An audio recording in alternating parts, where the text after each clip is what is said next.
Ligações covalentes. Essas ligações compartilham elétrons, formando moléculas. Ocorre entre a metal com a metal ou a metal com o hidrogênio. Aí nós temos dois tipos de ligação covalente, ligações covalentes simples, a apolar e a polar.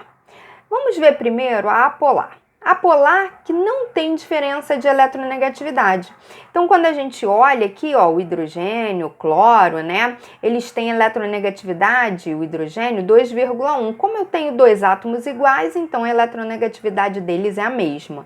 Mesma coisa, cloro. Átomos iguais, mesmo valor de eletronegatividade. Por isso que eles são chamados de apolares, tá?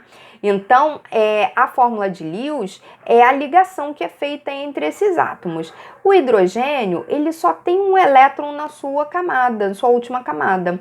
Então, quando ele se liga a um outro hidrogênio, ele só fica com 2 elétrons. O hidrogênio ele é uma exceção à regra do octeto, ele só se estabiliza com 2 elétrons. Então, aqui já foi feita a ligação.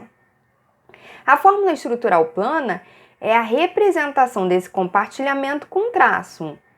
E a fórmula molecular é a junção desses átomos. Eu tenho 2 átomos de hidrogênio.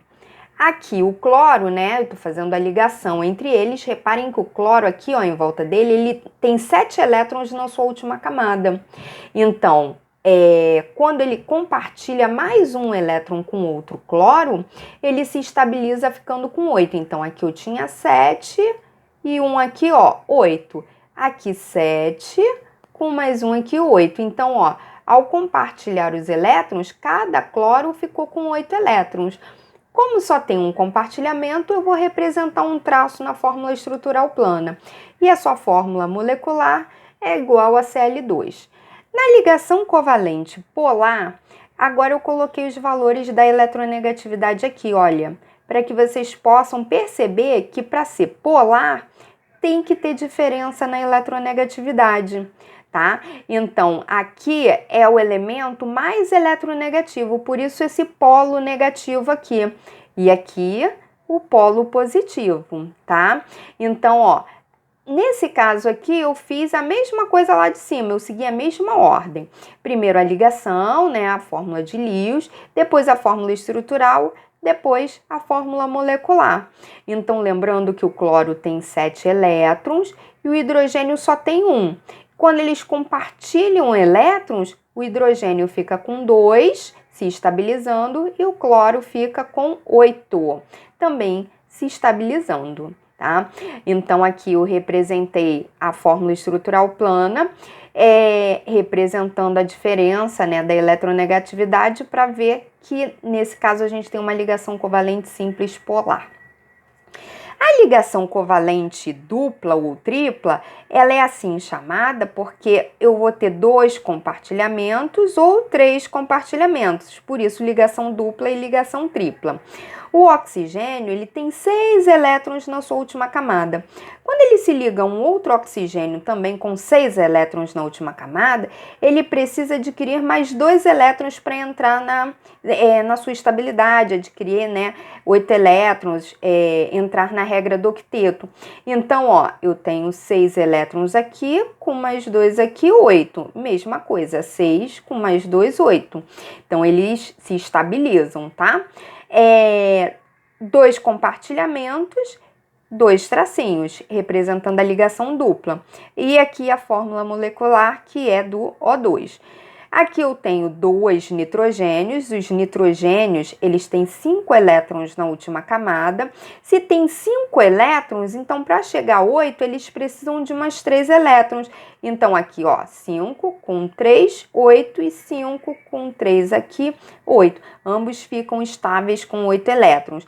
Foi feito 3 compartilhamentos, então 3 ligações, representando a fórmula estrutural plana. E a fórmula molecular N2, fórmula do gás nitrogênio. Vamos falar agora de um outro tipo de ligação, que é a ligação covalente coordenada, tá? Então, dessa vez eu coloquei a distribuição eletrônica para lembrar que quando a gente faz a distribuição eletrônica, a gente obtém os elétrons, né, na última camada. A gente vê melhor esses elétrons da última camada. O enxofre, então, tem 6 elétrons e o oxigênio tá aqui, ó, também tem 6 elétrons. Então, como o enxofre e o oxigênio têm 6 elétrons, ambos vão precisar de 2 elétrons para poder se estabilizar. Então, é aí que vai entrar a ligação covalente coordenada. Olha só como é que funciona. De novo, eu montei a mesma sequência, a ligação, né, que é a fórmula de Lewis, a fórmula estrutural plana e depois a fórmula molecular. O oxigênio, olha, ele tem 6 elétrons, tá? Coloquei aqui, ó, em volta aqui, ó, 6 elétrons. Quando ele compartilha 2 elétrons aqui com enxofre, ele se estabiliza, ele fica com 8. Então, ó, fechando aqui, no total ali, ó, nós temos 8 elétrons para o oxigênio, tá? O enxofre, ele tinha 6 elétrons, tá certo? Então, ó, aqui em volta a gente tem 6 elétrons. Com mais 2 compartilhados lá do oxigênio, ele também se estabiliza ficando com 8 elétrons. Porém, ainda falta um oxigênio aqui, olha, para se estabilizar. Porque essa fórmula ela é formada por 2 oxigênios e um enxofre. Então, nesse caso aqui, entra a ligação coordenada, ou seja, o enxofre, como já estava estável, já estava com 8 elétrons, ele vai pegar esse par de elétrons que está estável e emprestar para o oxigênio, tá? Então, essa ligação coordenada eu represento com traço. E os compartilhamentos também, né, com traços, tá certo? Então, eu tenho aqui, ó, uma ligação dupla e uma coordenada agora. Bom, aí aqui eu tenho 3 oxigênios nessa fórmula. Eu tenho a fórmula molecular do SO3. Então, eu faço a mesma situação lá de cima. Compartilho os elétrons para esse primeiro oxigênio aqui e vou estabilizá-lo com 8 elétrons. O enxofre, ele já está estável porque ele faz essa ligação ali, olha, e ele já se estabiliza. Aí, na molécula, a gente ainda precisa estabilizar esses 2 outros oxigênios. Então, como é que a gente vai fazer? A gente vai pegar esses elétrons, esse par de elétrons aqui do enxofre e emprestar para esse oxigênio se estabilizar.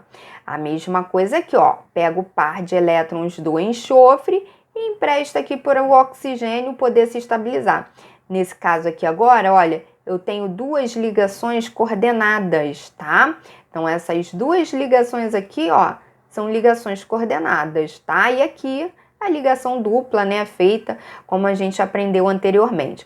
Uma outra maneira de representar o SO3 é dessa maneira aqui, ó, colocando a dupla ligação com oxigênio para cima e as coordenadas desse jeito aqui, tá? Bom, vamos falar das características físicas, né, dos compostos moleculares. Esses compostos podem ser sólidos, líquidos ou gasosos. Apresentam baixos pontos de fusão e ebulição em relação aos compostos iônicos. São maus condutores de eletricidade, com exceção dos ácidos fortes, tá?